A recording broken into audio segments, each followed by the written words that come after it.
30,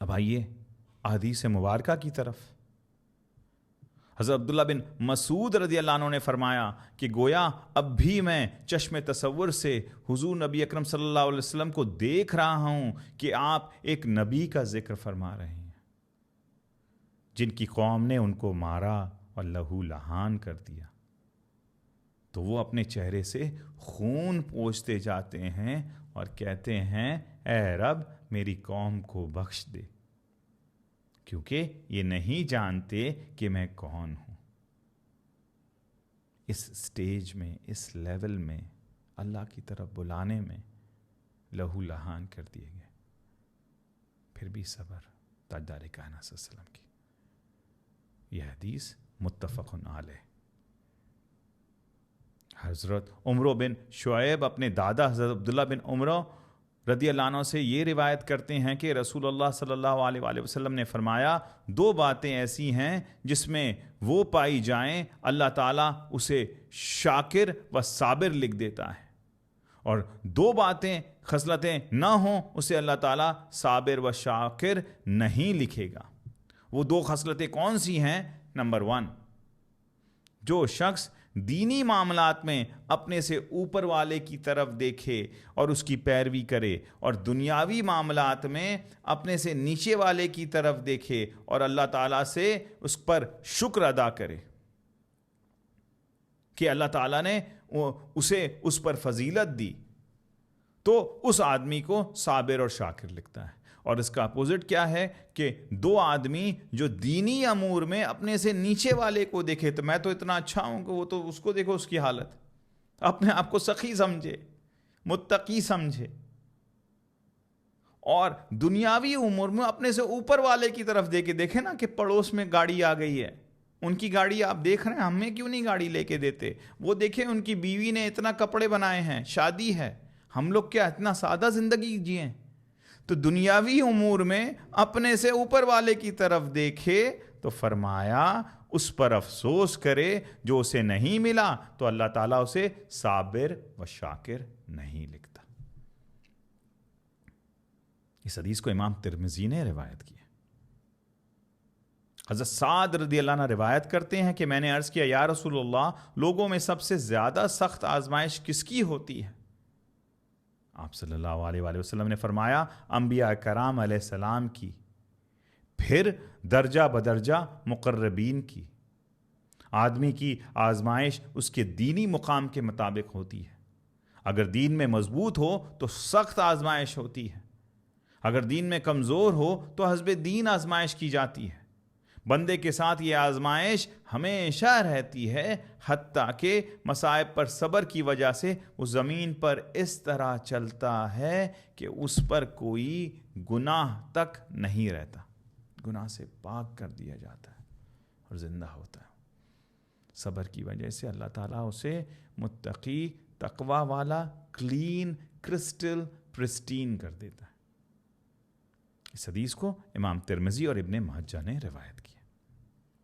حضرت ابو موسیٰ الاشعری رضی اللہ عنہ روایت کرتے ہیں کہ حضور نبی اکرم صلی اللہ علیہ وآلہ وسلم نے فرمایا، جب کسی آدمی کا بچہ فوت ہو جاتا ہے تو اللہ تعالیٰ فرشتوں سے فرماتا ہے تم نے میرے بندے کے بیٹے کی روح قبض کی؟ وہ کہتے ہیں جی۔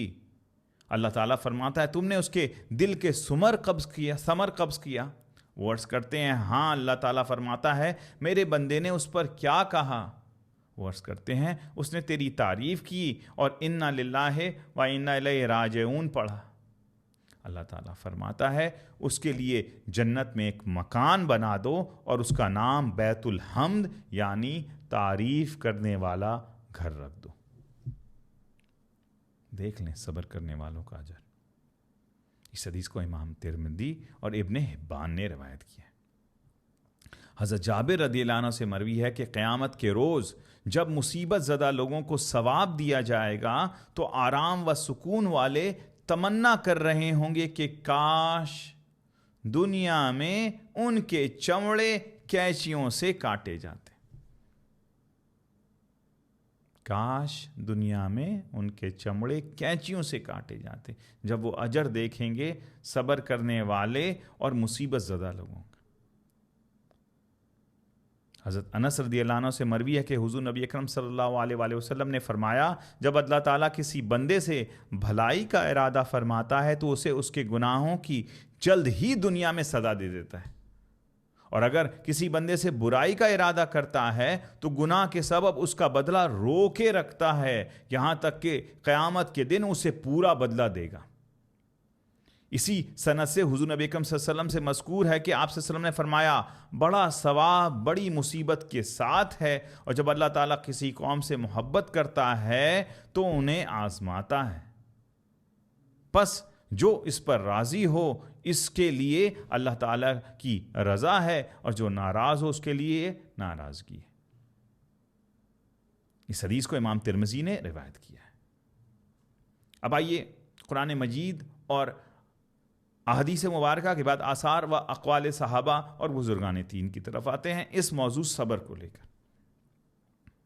سب سے پہلے حضرت عمر رضی اللہ عنہ نے فرمایا کہ ہم نے اپنی بہترین زندگی صبر کے ساتھ پائی، بہترین زندگی۔ حضرت علی بن ابی طالب رضی اللہ عنہ نے فرمایا، صبر کا ایمان میں وہی مقام ہے جو سر کا بدن میں مقام ہے۔ حضرت علی بن ابی طالب رضی اللہ عنہ نے فرمایا، صبر ایسی سواری ہے جو کبھی ٹھوکر نہیں کھاتی، اتنی مستحکم رہتی ہے، اتنا کانسٹنٹ رہتی ہے، کنسسٹنٹ رہتی ہے، اتنا استقامت والی رہتی ہے۔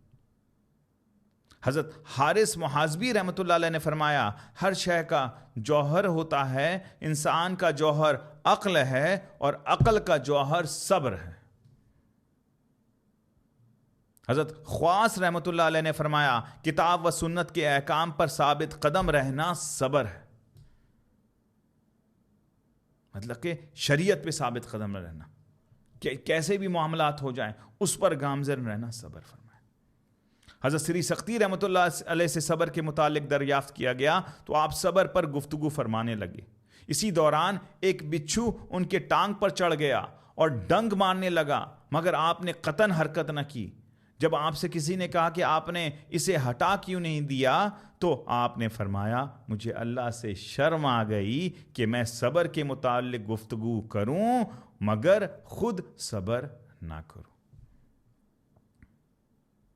حضرت ابو علل دقاق رحمۃ اللہ علیہ نے فرمایا، صابرین دونوں جہانوں کی عزت کے ساتھ کامیاب ہوئے کیونکہ انہوں نے اللہ تعالیٰ کی معیت حاصل کی، پس اللہ تعالیٰ صبر کرنے والوں کے ساتھ ہے۔ پھر حضرت یحییٰ بن معاذ رحمۃ اللہ علیہ نے فرمایا، بلاؤں کے نزول سے صبر کی حقیقی سامنے آتی ہے اور تقدیر کے ظاہر ہونے سے رضا کی حقیقت سامنے آتی ہے۔ حضرت خیر النزاج رحمۃ اللہ علیہ نے فرمایا، صبر مردوں کے اخلاق میں سے ہے اور رضا کریم لوگوں کے اخلاق میں سے ہے، صبر سے آگے بھی رضا ہو گئی۔ حضرت ابو حامد بلخی رحمۃ اللہ علیہ نے فرمایا، جس نے صبر پر صبر کیا وہی صابر ہے، نہ کہ وہ جس نے صبر کیا اور شکوہ کیا۔